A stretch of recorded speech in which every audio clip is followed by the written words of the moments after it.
Ladies and gentlemen, this is the Just Believe podcast. I'm your host, Mack, and today I'm honored. You never know what the universe is going to bring to you. With the mental health community that I've been a part of for about a year now, I've been meeting people that I love what they do, their movement, right? Sharing their stories and opening up. You think it's easy, but it's very difficult. And when you do open that window and you show people that vulnerability, and I'm all about that because that's a superhero in us, right? Is using it as a superpower. It's amazing. This young man had hit me in my DMs, and we just having a conversation, and I was trying to get to know him, and then he shared his website, and I read his bio, and I'm just like, wow, this is hit home.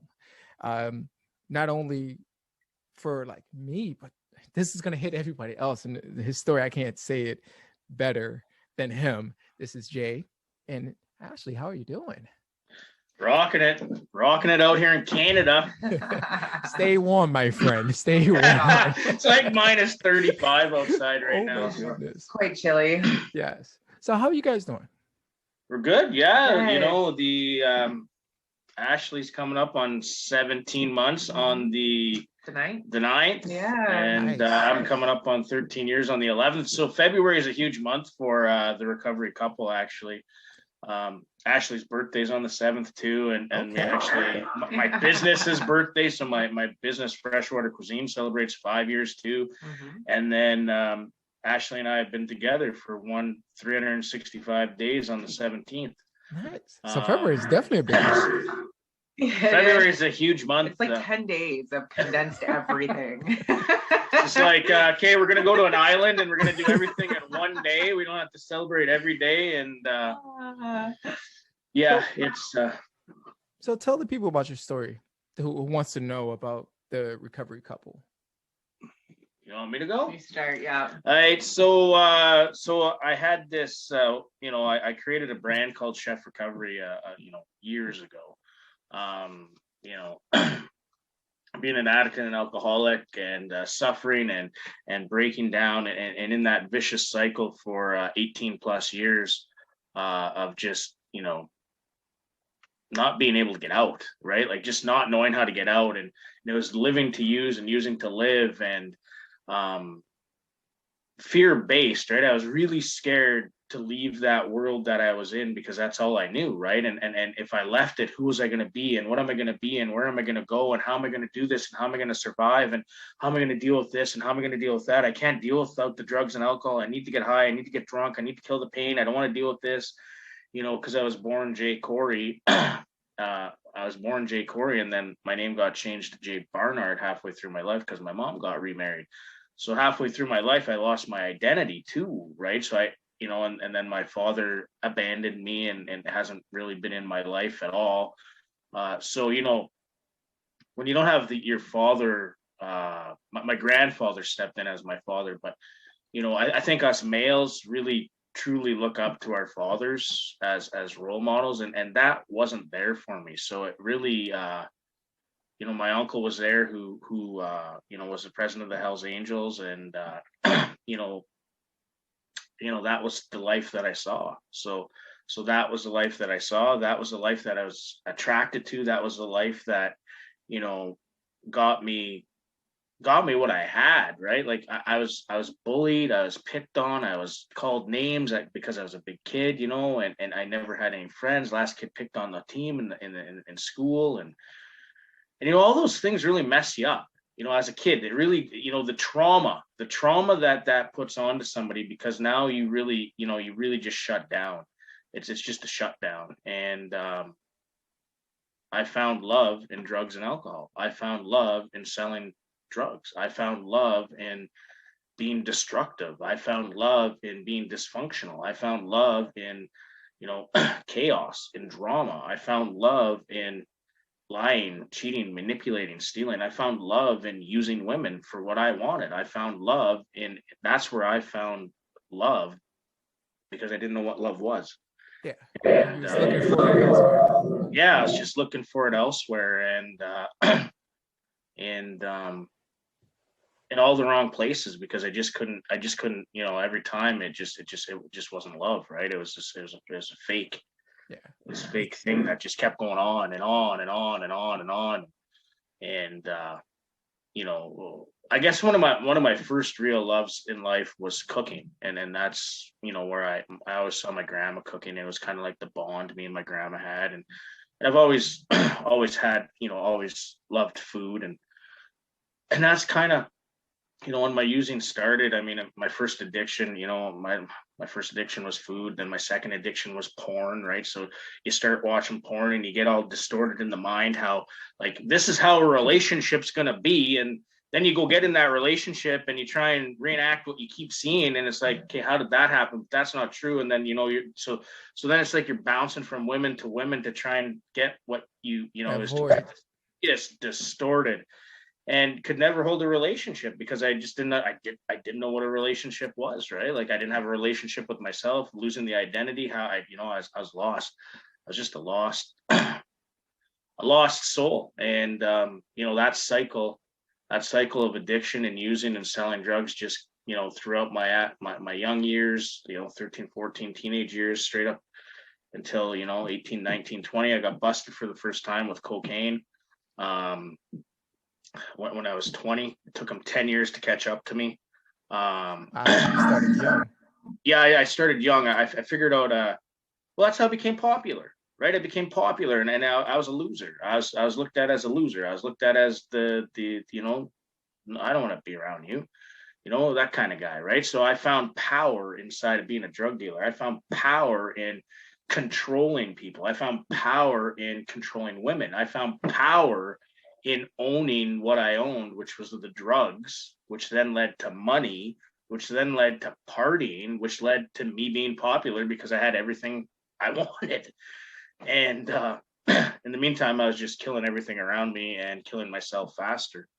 Yeah, I got busted for the first time and went to jail. And you know, I found great comfort in going to jail. It was like a vacation for me. Nothing really stopped for me. I brought drugs into jail with me and did the same thing. And, you know, so I just couldn't break the cycle. I just didn't know how to break this. I didn't know what cycle breaking was, right? Like, I didn't know what that meant or anything like that. And you know, and then I tried doing this geographical cure and tried, you know, moving from Kenora, Ontario. That's where I was born and raised, and that's where Ashley and I live today.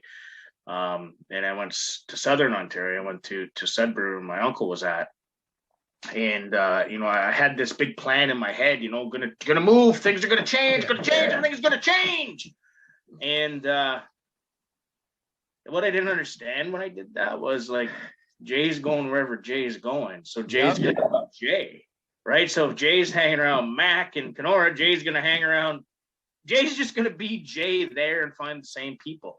So if Jay's not changing Jay, nothing's changing. So if nothing's changing, nothing's changing. So that cycle just continued and bounced around, and then started getting into the real hard drugs. And I went from Sudbury to Oshawa to Hamilton. Then I ran into I found heroin, and I started banging needles, and then found a whole new level of desperation, a whole new level of, you know, I need this today or I'm gonna die feeling. At what age did you realize you had to change? Well, I think it was told to me many a times. I don't think it clicked. No, but like you, for like myself, you personally. Myself, it was when I hit my rock. It was when I hit my rock bottom in 2008. Okay. 2008, January 7th, when I got busted for the fifth time, with the possession of purpose of trafficking cocaine. My last drink was January 7th. And but I used drugs straight up because I didn't know how to let go of the drugs. And then I went and saw a counselor, and she said, "You had one house left on the block. It's treatment. I think you should go here. It's God driven, but I think you're going to fail." And I was like, "Why are you sending me somewhere where I'm going to fail? I've always failed. Like, that's what I think. Why are you sending me there?" But what I didn't understand then is she was planting a seed, right? She was planting that seed, and I was like, that little germination of a seed was planted, that I got to prove her wrong. even though I was still using, and even though I didn't want to go, and even though I was fighting, and even though I was banging cocaine, and even though, right? It was like that one person had a little bit of hope, for me, a little bit of hope when nobody had any hope for me. I had no hope for myself. I hadn't, my family was just like, they didn't want to give up on me, but they gave up on me because, like destructive, right? Yeah, 2008, I guess, I truly realized I had a problem. I probably realized way before that, but I didn't want to admit it. And, admitting is half the game to getting you to the start line.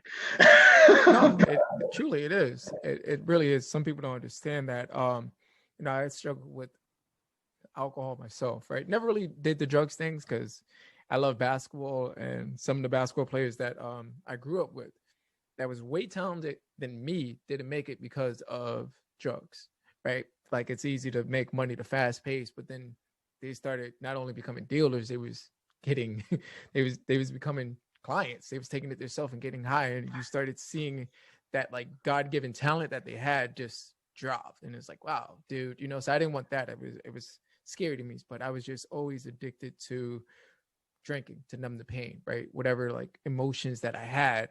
No one taught me the value of loving yourself, similar to you, right? Like you get the idea of like, hey, I love you. All right, yeah, okay. But you don't get the idea of like how to love yourself, the most important person, right?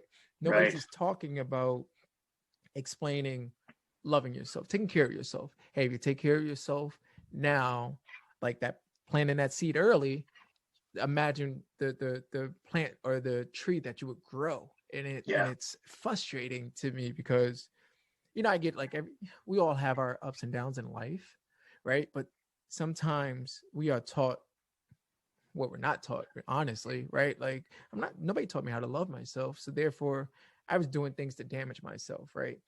At the trauma that I experienced growing up was just like you said.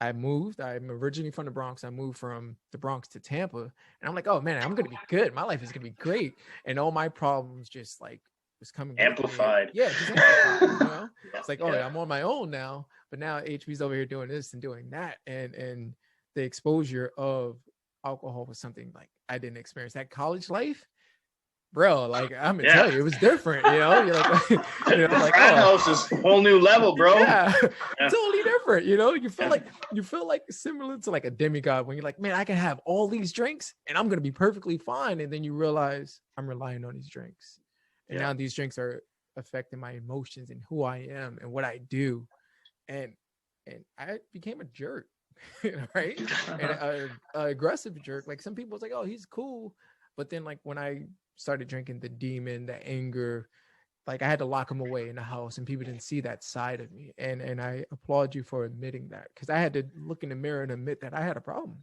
Like, man, people are waking up drinking coffee. Here I am pouring my shots of like Hennessy or my shots of 151 or even my shots of like Johnny Black. Like, yo, let's go. Let me get the black label on and let me go and wake up, and relying on that, not realizing I'm going to work smelling like piss. You know what I mean? I'm smelling like black label and just sweat. Like nobody wants that. But I had to, like you said, look in the mirror and I'm like, okay, let me actually step my game up and let me learn to love myself and become that person that I envision in my mind, because I didn't have any vision. I had to create one. It's funny how long it takes, though, because I remember in 2005, like I was in a company that's where I moved to. It's in a MLM company for a long time called DS Max, and I was really successful at it. I was like top sales guy. I mean, I was selling drugs, so it was easy. Selling was the name of the game, so I could sell. And not only that, I had to like sell in order to use, right? So I had to sell more product in order to use door to door, and I became top sales guy, and 3 years in a row, and we were doing $1 million and a year, and it all crashed because everything was so self-centeredly driven around me. And like, if my guys made $200, I'd make $200, and then I'd be using, like you just said, I'd be coming and I'd buying the hookers, and I'd be drinking, I'd be doing the lines off the table, and I wouldn't, but then my whole life crumbled, and I got busted driving while under suspension for the 5th time. When do you click in? 5 times driving while under suspension. You think you'd learn after like the first time, right? But anyways, and my car got towed, and it got thrown in jail, had to get bail, and then my office got closed down. The office got closed down, and then that's kind of when I went on a spiral, and really came to a point in my life where I just felt like I was, I wasn't worth it anymore, and really, didn't think I was a good son, and didn't think I was going anywhere, and I consciously made a decision to kill myself on a Friday, on the Wednesday, to do it on a Friday. And I took these green pills, 13 of these green pills, snorted one, took 12. And this girl I was seeing at the time left me because I became abusive. That's what the drugs and alcohol did. They made me very mean and very angry. And she left. And I hadn't seen her for a while. And she found me in a pile of black puke, barely breathing, on the doorstep. And I got rushed to the hospital and charcoaled and brought back to life. But what I'll tell you, though, I'll tell you the worst feeling, and I'm sure you might be able to relate to this, but the worst feeling in the world is when you set out to actually take your own life because you don't feel you're worth it anymore, and that you don't feel that you're not going to be anybody, that all of a sudden you wake up and you're alive, and you're like, now, what do I have? I can't even kill myself. Like, what do I have now? And 3 days in the hospital, I get out of the hospital, I go get a 60-ounce of rye, an ounce of crack, and I try and hang myself for 24 hours. And every time it's just in, I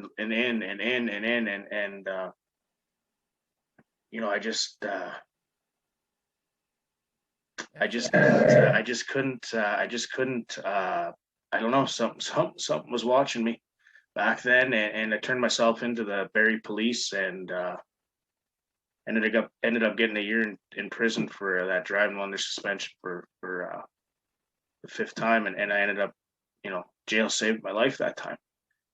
And but still after that, 2005, got out of jail, didn't stop.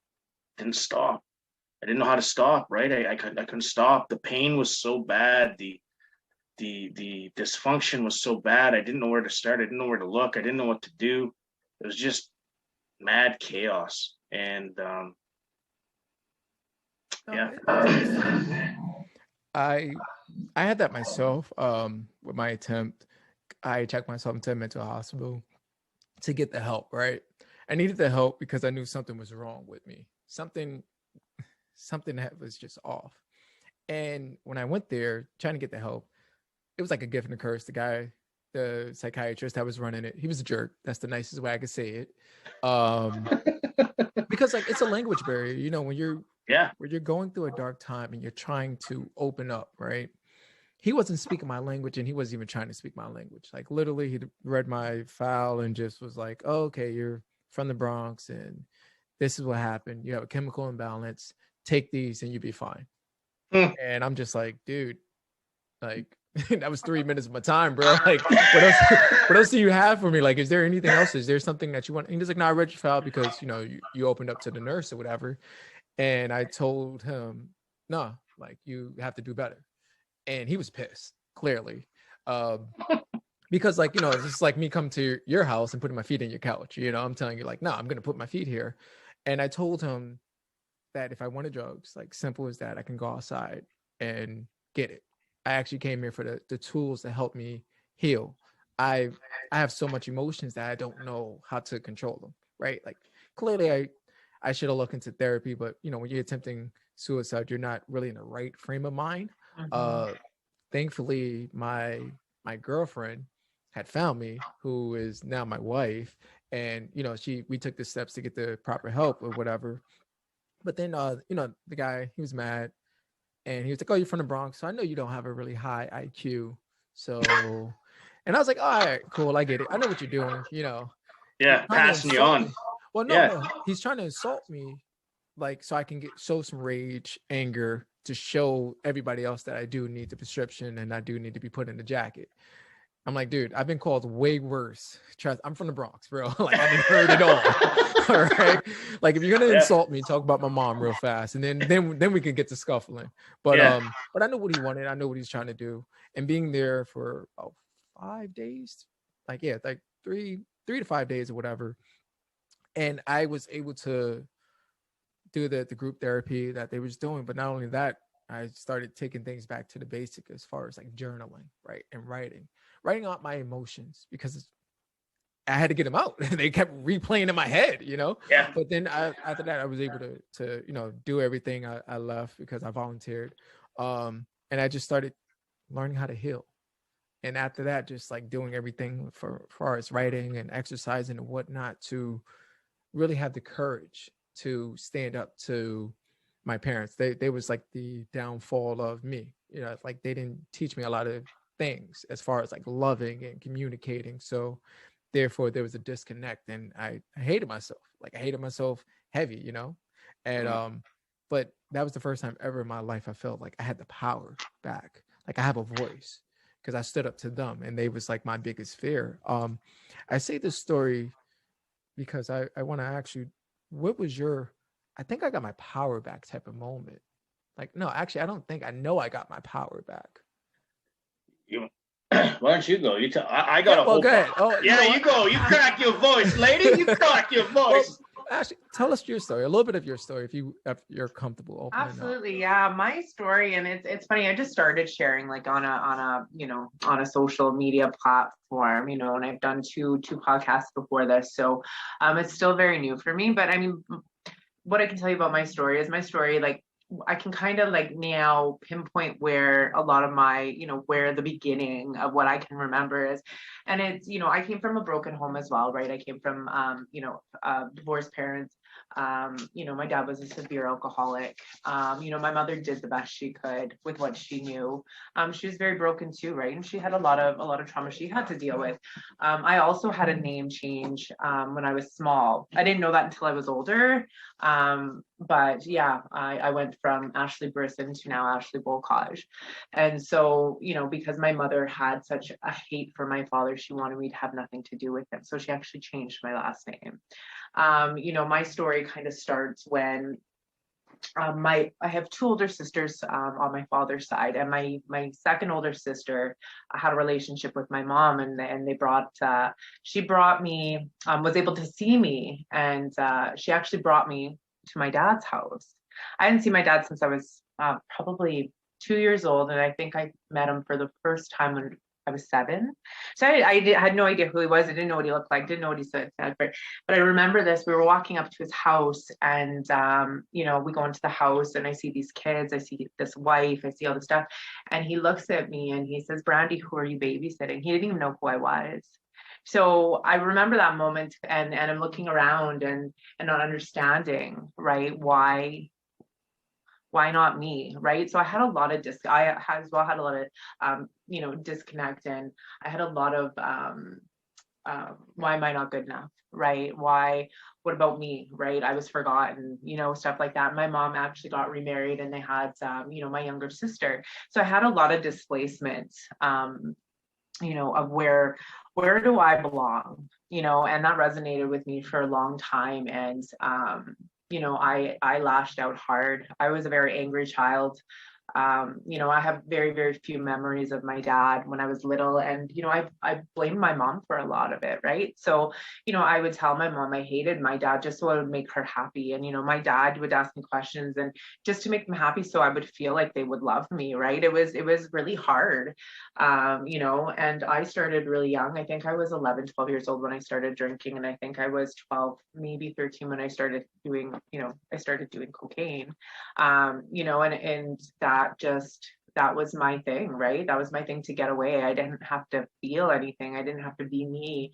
I could just literally numb myself. And I mean, that continued in and out. I I didn't get hard into my addiction and my alcoholism until I was older, I think anyways. Well, when you're in it, you never know though. Right? The only people from the outside knows. Right. So that they could be something different, but kind of when I started, being so young into recovery too, I'm starting to learn a lot about myself, right? And we talk about that self-love and, that aha moment and, that moment when, I'm not ashamed that I am in recovery, where before I was hiding it and I wouldn't admit it. And it was the scariest thing because there's something wrong with me, right? But anyway, so going back, I was a very angry human being for a very long time. And I actually ended up getting pregnant with my first daughter when I was 17. And that, as a child, and not that I did it on purpose by any means, it did happen, obviously it wasn't safe, but, I finally had somebody to love, and to love me. And I and my daughter, I love my daughter. She's amazing. Both my girls are good, but, at 17 years old, I'm a baby, You're a kid raising a kid. I don't know, I only know so little. And so, luckily I did have my dad and my stepmom did help me raise my daughter the best they could. And both, they were both really, really heavy drinkers and alcoholics. My mother really didn't have anything to do with me when I was pregnant. She just couldn't do it. And that's on her to figure, she's got to live with that for the rest of her life. But, luckily today we have a good relationship. But, the story goes on and, I moved out when I was 17. So, I still wanted to have, that young adult life. I still wanted to go out. I still wanted to party. I wanted to do that and so on and so. So I tried to balance the both and I did the best I could. And kick the story farther ahead, here I am 22, I have another daughter, I'm married at 23, and so it's funny, I always tell people your brain isn't fully developed until you're 25 years old, right? Yeah. So I'm like, what am I doing? Why is everybody letting me do this? Why am I married? But it was just something, somebody wanted me and somebody loved me and we had a baby, you know what I mean? So I was just grasping at that. I just want to be loved, right? And I grasped that for the majority of my life because I didn't know what self-love was. I didn't know how to love myself. I didn't even know what that looked like. And so, that cycle continued and in and out of toxic relationships, dysfunction, violence, just chaos, right? And so that carried on for the majority of my life. And I think so I had one of my best friends. This is kind of where my downfall happens. My best friend lived with me and left the house one day and he died. He drowned. Wow. And so that was my moment of I give up. Raising two daughters, holding down a job and everything, but I just gave up. My life didn't matter anymore. We had a very, very codependent relationship. Me and Luke, we had a very codependent. It was very unhealthy. We both drank, we both used, it was very, but we loved, I don't know, it's just one of those we needed each other kind of moments. And then that was gone for me. So, I had a lot of people coming in and out of my life and just, a lot of, feeling used and feeling abused and just, even when I, Jay kind of popped into, I'm like, what does he want from me? There was no oh, this is a nice person. It's what does he want from me? Right. I was so broken, so broken. And so, but we both were so broken. I don't. And here I'm at 12 years clean and sober. I meet her. She's at 5 months. And I think I'm more broken at 12 years clean and sober than this tornado of a Texas shows up at my door, and it did. That's how it happened. No. But it's funny you say that though, right? Because same thing is, it's interesting, right? So, I give her my 5 month medallion. So our friend Lauren, I give him my 5 month medallion. And I start messaging her. Well, she started messaging me and wanted to date me and all this other stuff, I didn't even know this is why. Anyways, she's right. I'm wrong. So look, admit. You just got to admit things are perfect. It's perfect. It's fine. Right? So I'm looking around for the 5 month. I remember Lauren has it. And so Lauren gives her my 5-month medallion on the 9th, which is pretty crazy because the 5-month made it sloop. You know, I got it at 5 months, Lauren got it at 5 months, and now Ashley's getting it at 5 months. And then I met Ashley that night. She came over, and it, you know, I joke around a lot, but truly it was about recovery in the beginning for Ashley and I. And I was just, you know, I always stayed away from women in the program, right? I didn't want to be with somebody that was like me. I didn't want that. I didn't, you know, so I always dated women that weren't in the program, because I got to live vicariously through them because they drank and they used and they were okay. I just knew I couldn't, right? So I can't be the guy that says stop drinking. If you don't feel you have a problem, I'm not gonna, you know. So I would just sit there and watch them get drunk and go, holy, thank God that's not me. And, you know, okay, holy shish, like this is crazy. And, you know, all those things, right? Over the course of you know, 13 years, like you talk about when did you get your power, your voice and your power back, right? And you know, for me it was, you know, once I heard my head pop out of my, you know what, and realized that I was the problem, that my ego and my self-centeredness and my selfishness were running my whole entire life. I could not hear anything anybody was saying because it had to be about me and all about me, because that's the only form of love I knew, right? Is making it about me. Why make it about somebody else? Because now they're going to get the love, and I don't want that. I need the love because I don't know what love is, and I don't love myself. So I need give me the fake love, right? Like, give it to me now. Yeah. And you know, so that moment when I'm in treatment and I'm about ready to leave, because, you know, my counselor says to me, go upstairs, write down all the things you changed. And this is after I've left and went to the airport. And, you know I have a problem. So, you know, in step 1, it tells me, you know, I got to admit I'm wrong and I have a problem in my life, you know. So I knew I had a problem. But if he said, hey, Jay, do you want to drink? Well, now I can point the finger at you and blame you, because, you know, that's the blaming game on the, you know, the relapse game, right? Like, I'm not going to take ownership on a relapse. If you ask me for the drink, I'm going to tell you it's your fault. No, he did it, right? Like, that's how I would do. That's called not owning anything, and that's pushing blame. And so I knew that I was the problem. So it was funny. I was sitting at the airport, and like, it was the strangest thing. No waitress would ask me if I wanted to drink, nothing. It felt like forever. Get back in the cab, go back to the treatment center, lose it on her. She says, go upstairs, write everything you've changed. There I am sitting in my room going, you know, like, what the, like, I'm going to meetings and I'm clean and sober. Like why hasn't anything else changed? Like, what is going, like, I'm having like a breakdown moment here. And so I go and leave the treatment, come out, and at that point, what was really driving me was my anger. So my anger was so bad that I couldn't even, like, I couldn't process anything, right? So I just anger and I just lash out and I'd lose it on guys in the treatment center. So I went to the guys that I lost it on. They're like, yeah, Jay, you changed. We've seen you change, right? So what's that? Instant gratification. Yes, I knew I changed. Oh, you know what I mean? And I'm yelling, and then all of a sudden the other counselor comes along and goes, Jay, you're running around the treatment center asking people if you've changed. Like, your life is unmanageable. And I was like, pop, right? Like, that was the minute that I heard the pop and heard the self-centeredness, selfishness, pride, and ego were running my whole entire life. And I went downstairs and begged. I begged to stay in that treatment center. And she's like, you're going to do it my way or you're out of here.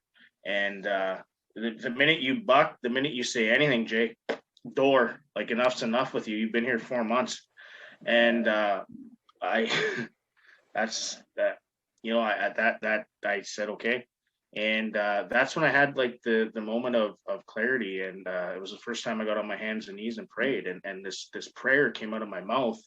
I don't know where it came from. I think it was just me going to all the meetings and me trying to be a sponge and me not really realizing what a sponge was. And I got on my hands and knees, and, you know, God, give me the strength, courage, hope, and faith I need. Keep believing in me, trusting me, having faith in me. Keep loving and caring about me unconditionally. Give me patience, tolerance, understanding, forgiveness, compassion, and acceptance of other people's struggles along with my own. Let me love myself, like myself, care about myself enough to move forward in a positive direction. Let me be comfortable with who I am and what I'm doing. Let me live in the day, the moment, to live on life's terms. My Lord, I turn my will and my life over to the care of you today and guide me in my recovery. Never give up. Keep living the dream. That's what came out. Went to sleep. woke up, looked in the mirror, and I saw a smile. Thank you for watching this video. I appreciate it. I know this topic can kind of be hard to talk about, but that's the goal, turn hard conversations into just conversations. So let's talk about it. Let me know how you feel down below, and don't forget to like and subscribe as well. To the next upload, y'all. Peace.